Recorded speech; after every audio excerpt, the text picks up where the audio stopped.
guys, what's up? It's Morgan Angie from The Shift, People Pleasing to Empowered Connection.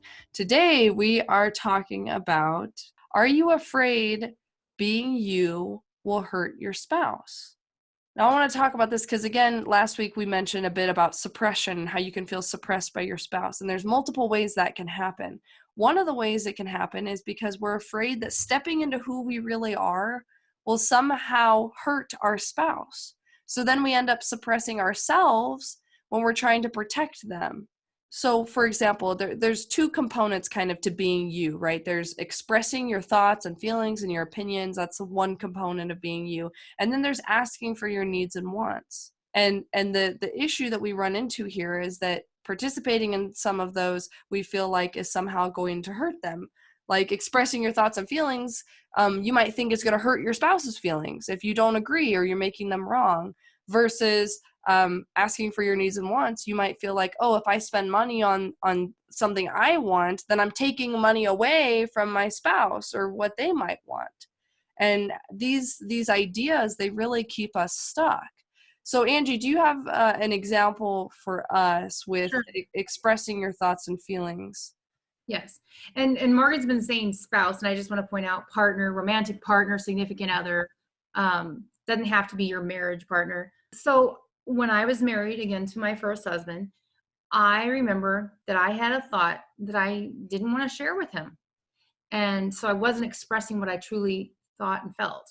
And that was this. It was that I didn't feel like I wanted to have sex. I didn't want to make love to him. And I was just not that attracted at that point. And part of me was thinking to myself, man, you're just being shallow, or you're just being vain, or, it's like, if he's gained some weight and you don't want to have anything to do with him, no.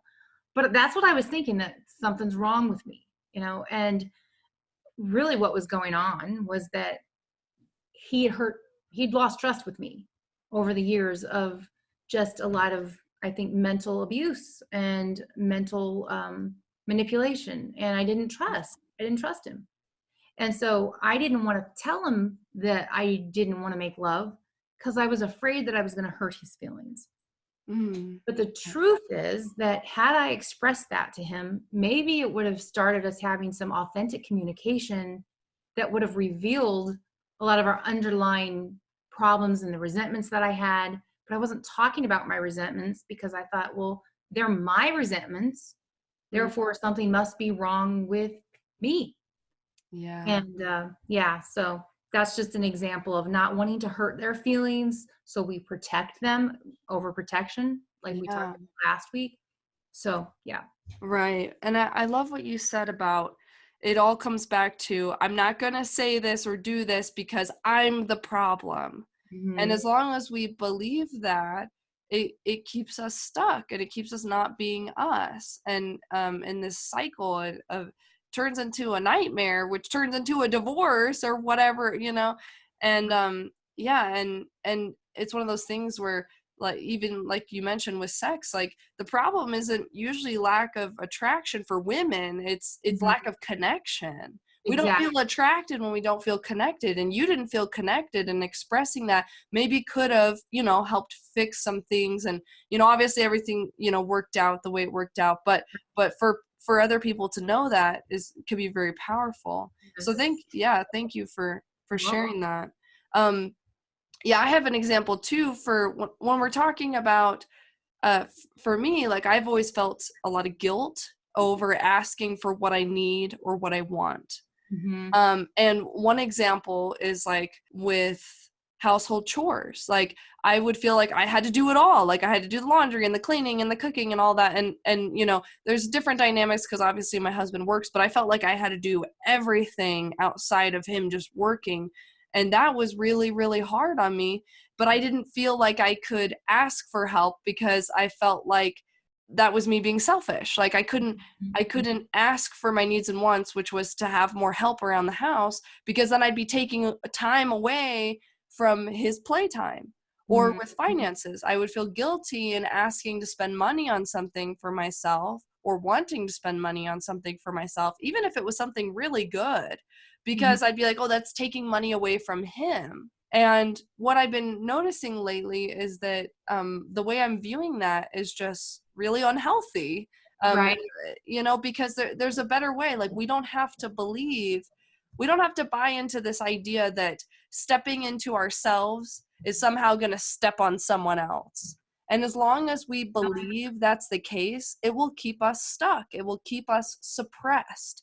It will Yeah. keep us from truly being ourselves. And by truly being ourselves, I mean expressing our thoughts and feelings and opinions honestly, and asking for our needs and wants. Hmm. One benefit I'm learning as we do learn to step into who we are is that can actually empower the people we're afraid of it hurting. For example, if I want to buy a foot massager, then I could think, oh, if I buy that, then my husband is gonna not have enough money for whatever he needs or whatever. But in reality, maybe it will empower us both to say, you know what, like, we're working hard, we're making good money, and we deserve to buy things that we want with that money and Mhm. feel worthy of it. So me buying that foot massager could actually empower him to say, oh, you know what, I'm going to get a new amp for my guitar because, Morgan's buying some things she wants. Maybe I can buy some things I want, and we can still be okay. Um, and so I think there's a gift in, like, empowering in being you, and it can empower your spouse as well, instead of taking away from them like we sometimes think that it will. And obviously you got to be rational about it. You don't, I'm going to go buy a trip to Hawaii and then he's going to buy this and then we're going to be poor. Like, you have to balance this with rationality. But I think oftentimes we get into this mindset that we have a hard time doing things for ourselves or spending money on ourselves. It's easier for us to spend money on our pets than it is to spend money on ourselves. Mhm. And we need to break that. Like, great, get your dog a new toy, but you deserve a foot massager too. And Morgan, I'll say one thing. You said something about how, like, if you see Jared playing a game, because we're talking about money, but there's the time factor, which you also mentioned. But just, I've had that with my current husband, Steve, and that's like, I'll see him playing, and then in my mind, I'll think something like, well, I don't want to interrupt his playtime because he needs it more than I do. Like, he needs more downtime and so forth, because he can't multitask, or he's not as resilient, or you know what I'm saying? Like, in Yeah. my mind, that's that over responsibility piece, and that it's also an arrogance piece on my part, because I'm thinking that I'm more competent, you know? So, Yeah, that's a great example as well. So it's all just recognizing, okay, like, where are we trying to overprotect mhm, our partner, and how can we stop suppressing ourselves and trying to, be a certain way for them, because that's what it's all about. We're trying to suppress ourselves for them, and right. it's not really helping either of us, because the truth is, um, you will both benefit from honest communication, from expressing your thoughts and feelings, and from both of you asking for your wants and needs. So, um, what would you say is your tip for this week, if you had to distill it down? Because you kind of said some of the, I think, good suggestions in there. one tip I'd have for people, I think, would be, kind of what I said is, yeah, stop feeling the need to overprotect them, because trying to suppress yourself doesn't benefit them and it doesn't benefit you. So if you notice yourself avoiding doing something because you're afraid, or avoiding saying something because you're afraid of how they're going to react, try to have a little more trust in them that they can handle it and that you deserve it, whatever it is. Right. Yeah, any other thoughts on that, Angie?